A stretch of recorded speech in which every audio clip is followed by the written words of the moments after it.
Let's talk herd. Hi, Dilara. Thank you for Camille. coming. Thank you for having me. It's great to be here. Yeah, you're welcome. So, I really wanted to talk about craniosacral therapy actually first, because when I trained, it must be like 25 years ago now, and I can imagine it's changed a lot. I'm assuming that it was more recent for you. And when I trained, there wasn't any equine craniosacral therapy. It was all about people, and we had to adapt to the animals. So so I'm just really interested to hear about your training and how you whether you started training with horses or that came after, or Yeah, so what's interesting is that you trained about 25 years ago, and my teacher, Maureen Rogers, I think she set up her school about that time as well. Wow. Which is really interesting. So it was obviously maybe a window of energy where it was really needed. Yeah, so I did start my training with horses. So I was very much involved with the polo world. I grew up around polo ponies, and from a very young age, I was riding them and training them. And when I started doing the cranial work, I'd done a few other trainings beforehand. And my whole plan was to move away from the kind of conventional way that I had grown up with horses, because I always knew there was something that I could do to help them, to give back. So I found cranial through a friend of a friend, and that was in 2013. And for me, it really opened up a lot of doors energetically within my awareness. I remember reading the material that we had to read for our, the prerequisite for our training for our level 1, and I opened the book, the first page, and this book was written by a man who I then later on went to study with. And I opened up the first page and I just read it, and I remember I was sitting in my mum's house at that time, and my brother was walking up the stairs, and I said to him, like, I've just found the magic that I have always known exists on this one page. Like, it just was a real soul modality for me. And it completely changed the way that I saw horses as well. Completely. It was a major part of my awakening, because my teacher is, really at the forefront of breaking down the perceptions within the industry. And so I began to look at horses through the lens of, posture and their biomechanics, and the way that we see horses actually through a very unbalanced model when we are looking at their movement and the way that they're using their bodies. Because all horses are, and I'm going off on a bit of a tangent here, but all horses are essentially, if they're ridden, then they're compensating for that. And so then when we go to assess horses and their physical health, we're looking at that model, at it based off that model. And what we actually need to do is start looking at horses through the lens of a balanced body. And the best way to get to that point is to treat them and to change the way that we're working with them and using them and riding them, and our relationship to their bodies, and what's possible in terms of healing and where they're actually at physically now. So, I trained with Maureen, and then about 6 months after I began training with her, I actually went to America to study with Hugh Milne, who was her teacher and the writer of the books that we were reading. And he teaches something called visionary craniosacral. And it just, again, added this other beautiful, in-depth layer, and completely opened my eyes further, but into the human realm. So working with humans is incredibly different to working with horses. And I'm very grateful actually that I have had that training on both sides and that capacity, because when it comes to the equine industry, we have to look at the humans and the horses. You can't actually just take a horse and look at it as its own entity, because that horse is being either ridden or kept by a human being, you know? And so we need to understand both sides and have a balanced awareness there. Yeah. So when you say they're quite different, tell me about what is that for you? What's the difference in treating a horse and a human? Well, I think it's multi-layered. I mean, they both have, first of all, a horse is a prey animal, and their needs are different to a human being. A human being is an incredibly emotional. Human beings are very emotional species, but we suppress our emotions in ways that horses do not.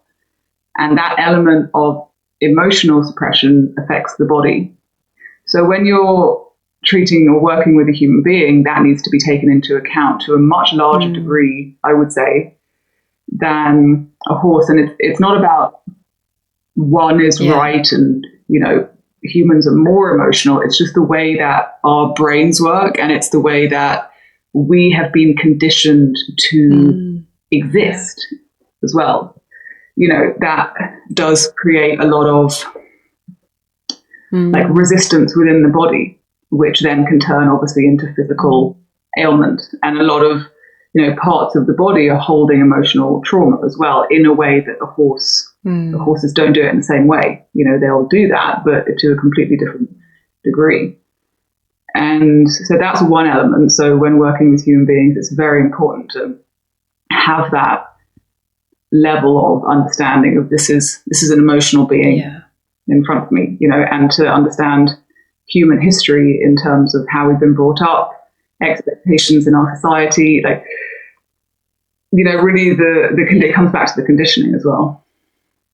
And so what I've found is that the human body will release in a very different way to a horse's. Now, horses are, first of all, they're prey animals, like I said, so their nervous system has different, what's the word I'm looking for? They have different instincts, you know. They are also intrinsically connected to nature in a way that human beings are, but we just kind of have forgotten about.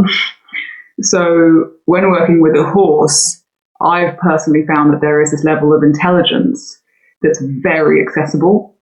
And I mean, there's this intelligence in the body where the horses know why you're there as a practitioner. They know, they may have even orchestrated the whole thing, you know. So because there's this level of understanding and their energetic connection to the earth and to nature and their surroundings and their environment because of being prey animals, there's this level of intelligence that's just very palpable. And also horses have much more cranial damage and trauma than humans do. So because horses are ridden and they have bits in their mouths from a very young age, that creates a lot of cranial compression. And that cranial compression is much, much greater than the cranial compression that I've seen and heard about in humans. And I've heard my teacher say a few times, you know, if you saw this head, or if you saw this cranial compression, if we're looking at a horse, if you saw that on a human being, they'd be in a wheelchair. And that's the difference, is there's a lot of damage that's done through, you know, just being ridden, also the tack, dentistry, falls, you know, even just a foal can get kicked in the head at birth. If anything, it doesn't need to just be the rider. It just is compounded by the fact that they are ridden and they are kept in more unnatural environments a lot of the time, like eating their hay off the ground and not letting their, you know, their pole and their neck and everything open by having a natural feeding system. And, lots of different elements to the industry, which I'm sure your listeners will know about. But those are some of the differences. Yeah. Yeah. Just a little kind of side shoot to that. I've got a bit of a theory that saddles can really stunt horses' growth. Not necessarily their height, but maybe a little bit their height, but also just the shape of their spine. Because it just, and I haven't really studied that or gone into it particularly, but it's just a sense of how they can respond when they're older to treatment. And there's definitely a sense that there's a lot more damage than we know, than we realize, from just having that weight in the saddle so young when they're still growing, basically. Mm-hmm. Absolutely. It's a combination of what you said, the age, and also it's the way that we've seen horses over the generations. It's the level of awareness and education, really. And it's, if your father and grandfather rode and you grew up seeing that, and that's all you know, then that's all you know. And that's what's going to happen until, certain other doorways open, or you might notice something like, oh, okay, the horse suddenly, looks slightly off. Okay, I might have it. The thing is with horses, they're so complex, and there's so much more to having horses in our lives than meets the eye, that it does take an observation. We need to observe, oh, they're moving slightly differently today, or, oh, that foot looks different to the other front.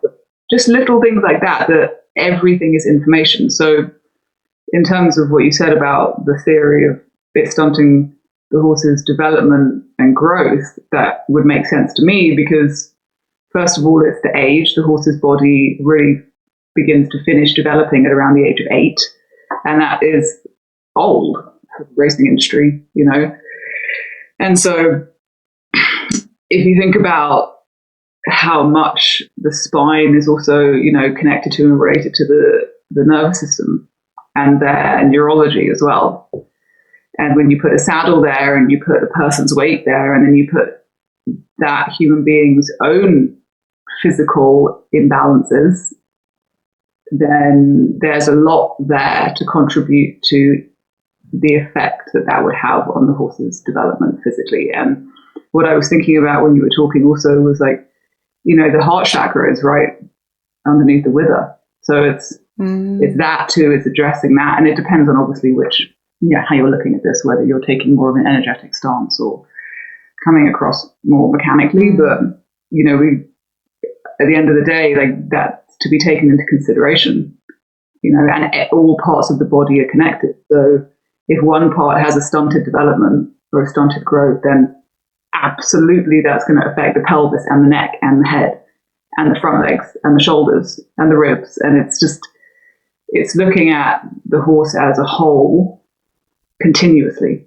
Yeah. And yes, it's important to take in things like the back and, the hocks, but it's, if a horse has a hock issue, have you looked at its head?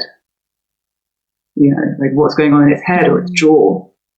And it becomes a very interesting puzzle. And I like to say, horses will always tell us.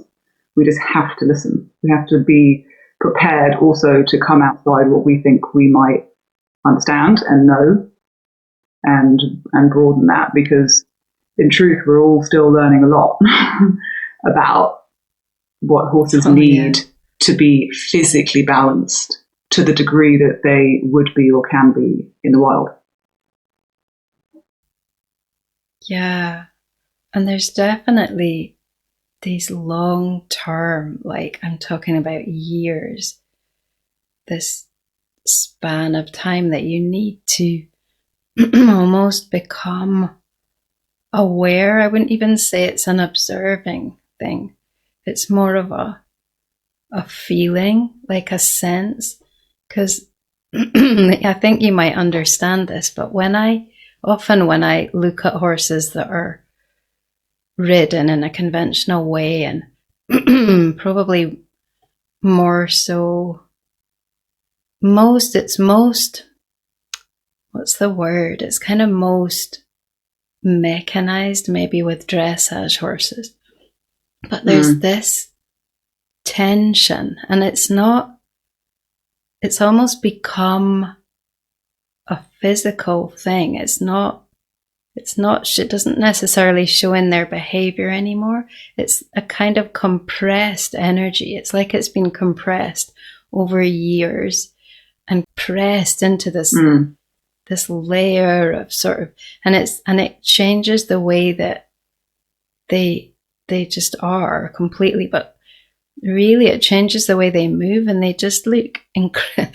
I mean, what you could call it is just stiff. There's just this stiffness, and even if they're moving, even if they seem to be moving kind of with some flexibility, it's like each part moves separately.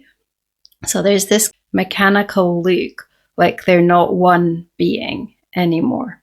Yeah. And I forget about that because I just tend to be amongst my horses, and they, and they just, they don't have that because that's been released as, over the, just for all, in a lot of ways. But it is, I think you kind of mentioned that at the beginning, there's this intrinsic layer of just this energy that we become so used to and so habituated to. And it's like the reason why a lot of horses are what you might call lazy or switched off or just not interested, because they're just, they're like drowning in this tension.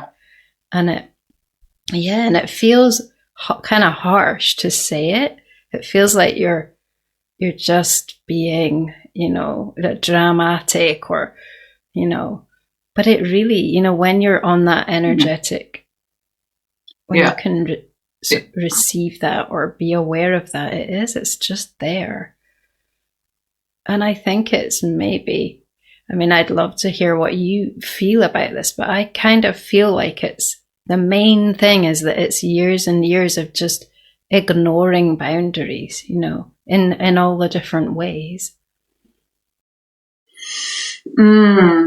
Yeah, I feel like they are actually, because I feel like they're not two separate things, but the boundaries, what you said at the end about ignoring boundaries, is a very interesting topic, because what I've seen is that, and I believe that the way that we treat our horses and we approach them is going to be, to some degree, a reflection of how we first treat ourselves and treat other people. And now, of course, we are all one and we're all connected and we are all very unique human beings. So what I just said can have 1,000 different variations to it. Like somebody could have had a specific experience in their childhood, which means that today their boundaries in general with other people and with themselves are kind of here, there, and everywhere. And so then their relationship with their horse will obviously reflect that.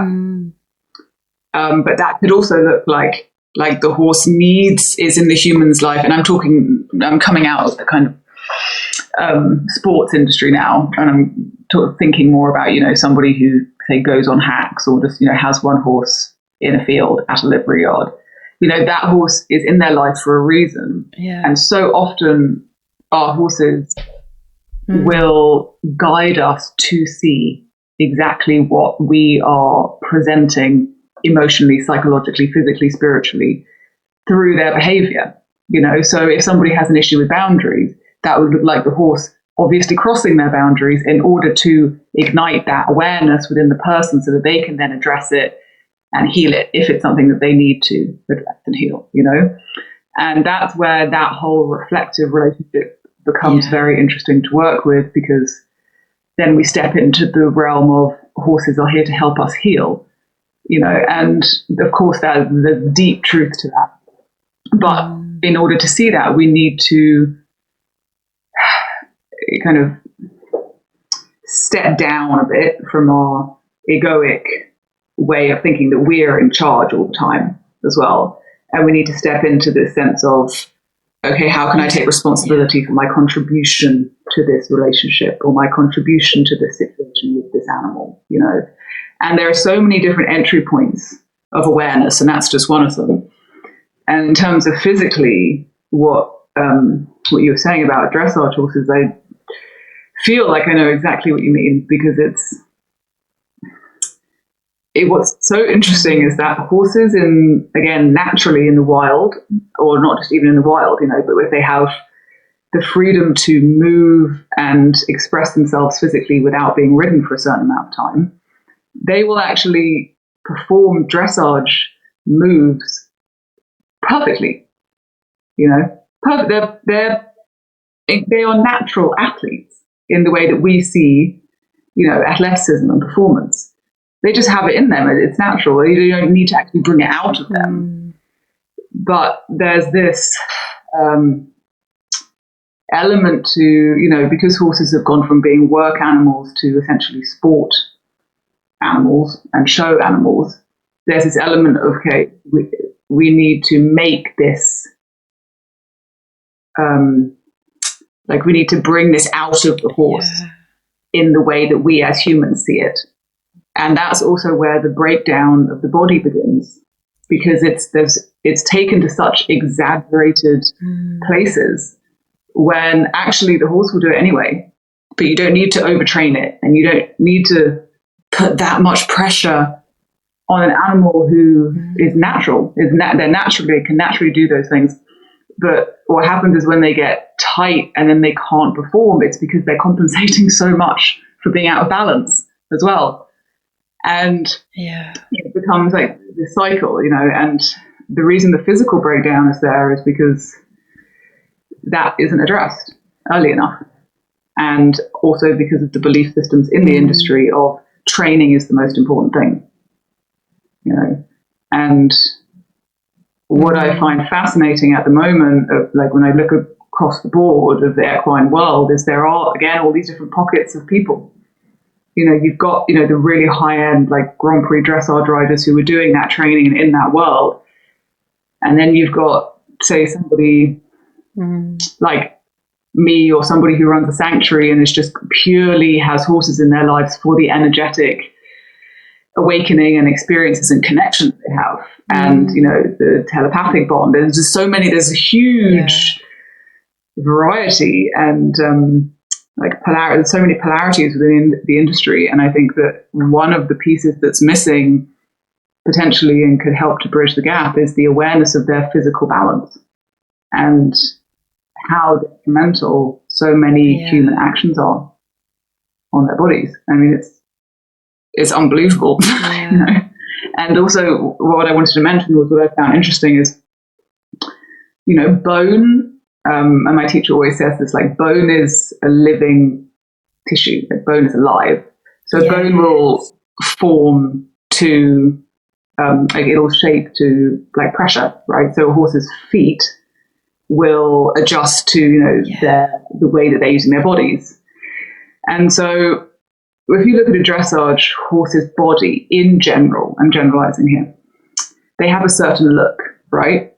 And if a dressage horse walks out of a box, then most of the time, if you've been around the different disciplines enough, you can tell, oh, that's a dressage horse, especially if they're in work, because their body, their muscles develop a certain way to hold themselves through the discipline, to hold themselves in this look, this shape. And those are the different tension points that we're talking about. Of their parts are moving individually, like you said, even though it's a connected body, because the stiffness is in the space between. And a polo pony is the same. Polo ponies have a look, I can spot a polo pony just because I spent a long time in that world, in a field like that, because I know what their bodies look like, because they have to develop their bodies in a certain way in order to carry the rider into the sport that they're being asked to do every single day for 6 months of the year. And what happens obviously is when you take, and I've seen this with my horses, when you take them out of that environment, their bodies obviously will completely change, because they're not, the form, the bone, the muscle, the whole body isn't being asked to shape itself into a discipline. And what is so amazing to me is that all these different disciplines, all the horses look completely different. And just to a rider, obviously that makes sense. And, to anybody who works out, that makes sense. Your body develops based on what you do. But what's interesting to me is when you see the body unravel and come back to a more natural state, there has to be this element of support in that phase. Otherwise there's a lot of breakdown that can happen, because the muscles aren't being used, and also they kind of don't really know then how to use their bodies, because they've just been doing the same thing like all the time since they were 1, 2, 3, 4 years old, and depending on what discipline you're in. And I have 2 older polo ponies in my herd, and to watch their transformation, they were polo ponies for about 13 years, and one of them retired, and one of them my mother actually bought to take her out of the polo world. To see the transformation of their bodies is incredible, because their shoulder angle completely changes, their necks completely change, like their whole body comes into this, I'm not being asked to do anything, but I am being asked to support myself and to be a horse and to graze with my head down all day and to move about within the herd and to have a level of flexibility maybe that I haven't needed to have before because I've been in the stable. So all these different points that affect the body, but then they do need to have support. They need to have treatment. They need to, not every horse, but it's good to have that to hand, because every horse is different. Some horses need more support than others. Yeah, it's almost like there's ruts that they can get stuck in when they are coming out, when they're unwinding, really.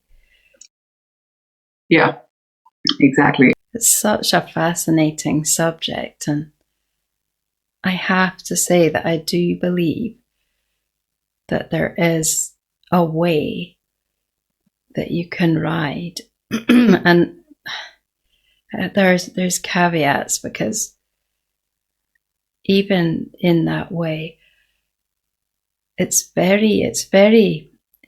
a whole process. But I would say that maybe 10 years ago, I spent a long time just riding, but riding without saddle and without any rein contact or anything, just in order to really feel and not in any way obstructing the way the horses were moving. So just allowing them to move. And obviously we were still in an arena, and there were a lot of, it was still a channel, but there was a way of using your own weight to alter, and it does alter the way that they move naturally, because the way a horse moves naturally can't carry a rider. And it's like you say, in most cases, when a rider gets onto a horse has to compensate for that. And the rider will bed into that compensation, and they create this kind of mutual crookedness that just fixes in over time. And then this buildup of tension, and, which relates to that. So this other way, it's a way that you put your weight, and it's really that you engage your own postural core. So your own body. It's all about your own body. And when you do that, they will respond, and they will come into a way of carrying themselves that actually is strengthening and suppling. And I couldn't convince somebody of that unless they saw it, because the way that it looks, it literally is a transformation. And like you say, it's not a transformation beyond what they are in their own, as a sort of autonomous being. because then they are loose. But it's a mutual thing, and it's incredibly beautiful, and it's incredibly rare.